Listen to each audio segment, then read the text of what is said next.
Once it happened that a man stood his ground on frickin' everything. In fact, this guy, he prided himself on sticking to his guns, on standing his ground. At the grocery store, he locked horns with the cashier over the question of paper versus plastic, which was the morally superior option, which was better for the earth and the environment, which was better for him.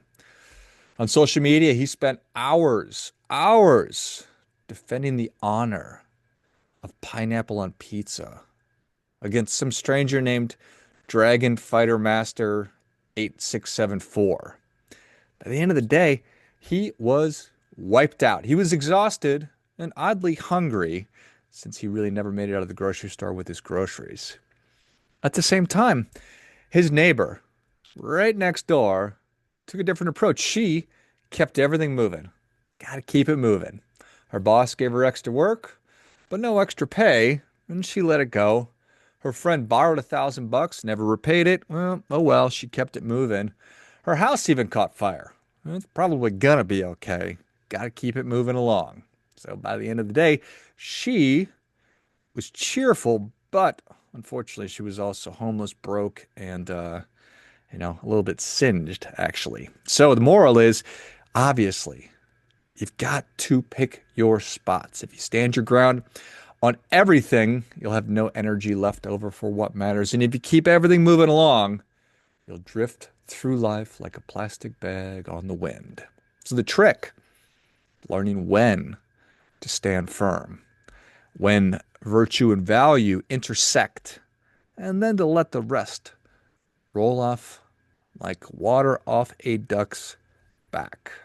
So, been giving a good amount of thought lately to appreciating things that are of value while at the same time putting and understanding when it's valuable to keep it moving and just to not get bogged down, not to plant your flag and draw that line in the sand and just say, this is the hill that I'm going to fricking die on. Gotta be able to have the discernment to pick your spot, to know the right time.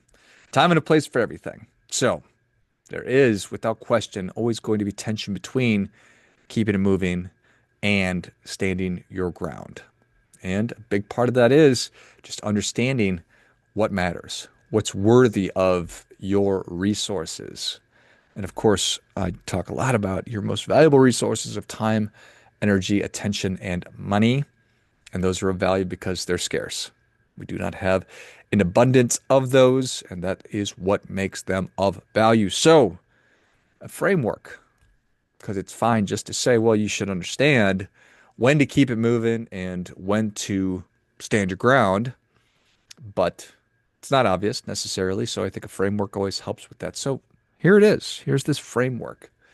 Number one is when we're taking information, the way that we balance or decide to keep it moving or to stand our ground is to filter out what matters. And a conversation recently about values and value. Well, that's really what our values do. If we have our values, that helps us to filter information through it. Say, okay, this just happened, or this came across my desk, or whatever, got an email. Is this matter? Does this at all matter to me? If it does, then that's great. If it doesn't, well, now I know that this doesn't matter. So every choice runs through this filter of value. And is it aligned? Does it serve my highest priorities? So I have to know what matters. I have to know what must be done in service of what matters. And then I must do those things. So I'd like to think about through the context of family, community, well-being, personal development, your work and your money, and then from a peace of mind perspective. So something comes your way. Is this something that is aligned with what is important to me, or is this just nonsensical BS and it's nonsense? So then let's look at it in a different perspective. Will this matter in 5 minutes from now? Will it matter 5 months from now? Will this matter 5 years from now? And that'll certainly help. I mean, we have a tendency to overinflate different experiences and affronts that take place. At least I know I do. I am I am capable of being highly irritated by the littlest things.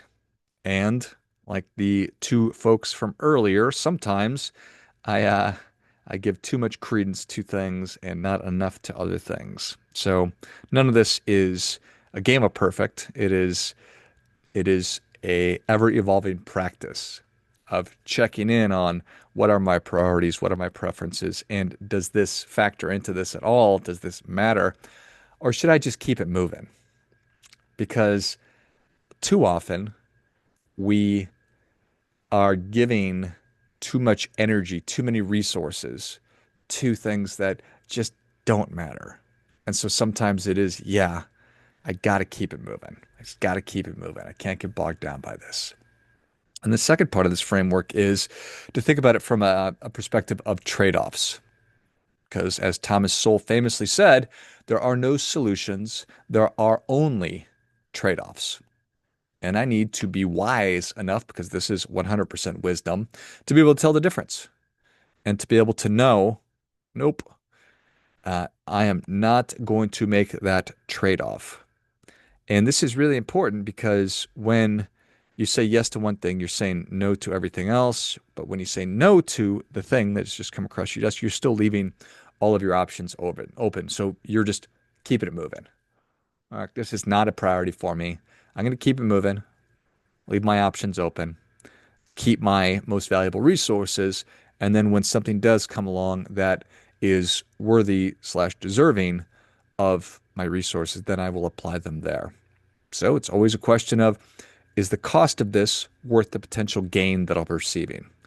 Or will walking away from this leave me filled with regret now, a year from now, 5 years from now, 20 years from now? I don't know. So think about, in a lot of ways, your lack of engagement, either in the form of just keeping your mouth shut, remaining silent, or not acting, so inaction. Is that a form of compromise that is eroding my integrity? Or do I believe that this thing is of value enough for me to stand up for, to stand up to invest in? If the fight is over ego, is it convenience? Is it just being right? That's probably not worth it. It's probably not, the juice will not be worth the squeeze. But if it's about your integrity, your principles, your real values, or protecting someone or something that is of value to you, valuable to you, well, then I think it's for sure worth digging your heels in and planting your flag right there. I think the next thing, number three, is observing and considering the momentum of a thing versus the depth of a thing. And I want you to think about it like this. When you keep it moving, you're keeping your momentum going. You are remaining, you're keeping things flowing. You are maintaining your current focus. And we should never let trivial nonsense slow that progress down. So if you're doing something that is of value, you're locked in, you are performing at a high level, you've got great momentum, well, let's not let trivial things get in the way of that. Don't let anybody put a dam up. Don't let anybody stop you. However, if you find yourself going deeper and planting roots where something matters, well, that's where we want to stand our ground. And when we are pursuing depth, there's going to be friction. There's going to be resistance to that. So when we're trying to claim new territory, gain new ground, um, get new learning, just advance, really keep things moving, but in much the way that water will form the Grand Canyon over time. It's not just a smooth path. That is hard won right there.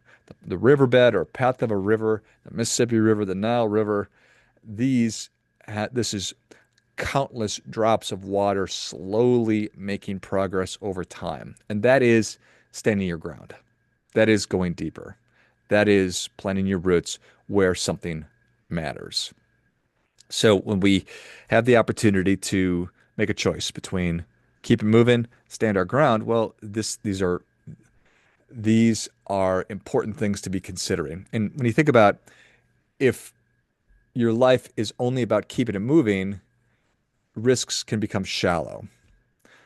And if you're only standing your ground, well, then your risks, you become rigid, stuck, you're going to burn out. The wisdom piece is understanding when to keep things flowing and when to drop an anchor. So that's a good way to think about that.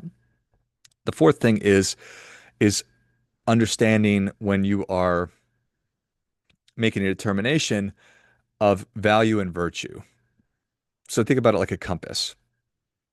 So high value plus high virtue leads to standing your ground. Low value, low virtue leads to keep it moving.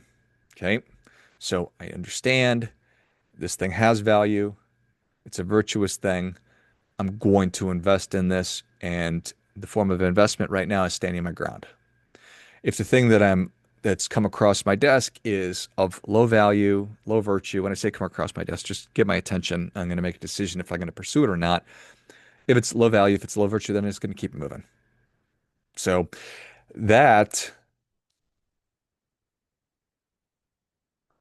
well, fundamentally, nothing I talk about is rocket science. And what I'm constantly trying to do is to be able to make better decisions and to better align my most valuable resources with those things that are of the highest importance. And we need to have some kind of a framework, a decision-making framework for how we're going to say yes to certain things and no to others, when we're going to engage and when we're going to just keep it moving, when we're going to let something stick to us or let something roll off of our backs. Because without that, well, there's a lot of people who will happily make these decisions on our behalf. There are algorithms running 24/7 and devices following us around, all designed to extract our most valuable resources. And if I am not making good decisions about how to allocate those resources, well, then it's going to be on somebody else's terms. It's going to be based on somebody else's priorities. It's going to be based on somebody else's values. And I'm not interested in that. I want to get crystal clear. This is what matters to me. This is what must be done in service of what matters. And then how do I do it? And that's what this is getting at is, yeah, I understand what matters. I understand what must be done in service of what matters. And am I going to allow this new thing to take me away from that? Or am I going to say nope and just keep it moving? So for you, do you know when to keep things moving? Do you know when to plant your ground? Do you know when something is of value and it's worth investing in, or when it's not aligned? And it's not that I'm saying that the thing that you're saying no to isn't of value, because to one person it could be immensely valuable, but to you it's not necessarily. It could be timing, could be you already have the thing, you've already experienced that thing. It could be that you're just not in the mood. There are a million different reasons to keep things moving or to not, and to really invest and stand your ground. Again, the trick is to be able to have the wisdom and to be able to put that wisdom into practice. Because like so many things we talked about, there's literacy and then there's wellness. So literacy is what you know, wellness is what you do. And when it comes to decision making, we can be really, really clear on what matters to us. But if we suck at actually sussing it out and making that decision and determination, then our awareness doesn't matter. So we have to be able to put that together. I have to know what matters and then have to be able to do what matters. And in this example, sometimes not doing something. As always, do your part by doing your best.